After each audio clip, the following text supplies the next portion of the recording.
நாளை முதல் தமிழகத்தில் மழை பொளந்து கட்டப் போகுது. சென்னையிலும் சம்பவம் இருக்காம். அலரும் வானிலை மையம்.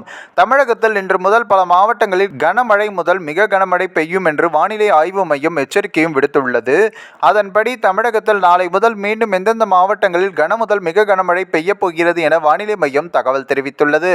அதன்படி தென்கிழக்கு வங்கக்கடல் மற்றும் அதனை ஒட்டிய பூமத்திய ரேகை ஒட்டிய கிழக்கு இந்திய பெருங்கடல் பகுதியில் நிலவிய காற்றழுத்த தாழ்வு பகுதி இன்று காலை 8:30 மணி அளவில் ஆழ்ந்த காற்றழுத்த தாழ்வு பகுதியாக வலுப்பெற்று தென்மேற்கு மற்றும் அதனை ஒட்டிய தென்கிழக்கு வங்கக்கடல் பகுதிகளில் நிலவுகிறது. இது அடுத்த 24 மணி நேரத்தில் மேற்கு வடமேற்கு திசையில் தென்மேற்கு வங்கக்கடல் பகுதியில் இலங்கை தமிழக கடலோர பகுதிகளை நோக்கி நகரக்கூடும் என்று வானிலை மையம் தெரிவித்துள்ளது. இதன் காரணமாக இன்று மயிலாடுதுறை, நாகப்பட்டினம், தஞ்சாவூர், திருவாரூர், கடலூர் மாவட்டங்களில் ஓரிரு இடங்களிலும் இடி மின்னலுடன் கூடிய லேசானது முதல் மிதமான மழையும் பெய்யக்கூடும்.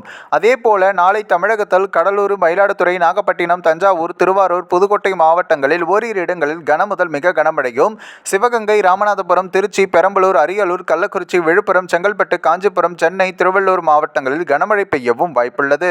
12ஆம் தேதி தஞ்சாவூர், சிவகங்கை, புதுக்கோட்டை மற்றும் திருச்சி மாவட்டங்களில் ஓரிரு இடங்களில் கன முதல் மிக கனமழையும், நீலகிரி, கோயம்புத்தூர், திருப்பூர், திண்டுக்கல், தேனி, மதுரை, ராமநாதபுரம், தூத்துக்குடி, திருவாரூர், நாகப்பட்டினம், மயிலாடுதுறை, அரியலூர், பெரம்பலூர், கரூர், கள்ளக்குறிச்சி மற்றும் கடலூர், விழுப்புரம், செங்கல்பட்டு, காஞ்சிபுரம், சென்னை, திருவள்ளூர் மாவட்டங்களில் ஓரிரு இடங்களில் கனமழை பெய்யவும் வாய்ப்புள்ளது.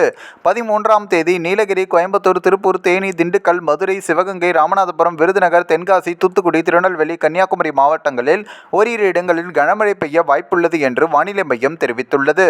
இந்த ஒரு வீடியோ குறித்து உங்களுடைய கருத்துக்களை நீங்கள் மறக்காம கமெண்ட்ஸில் சொல்லுங்கள். நம்ம ஏஷியாநெட் நியூஸ் தமிழையும் தொடர்ந்து ஃபாலோ பண்ணுங்கள்.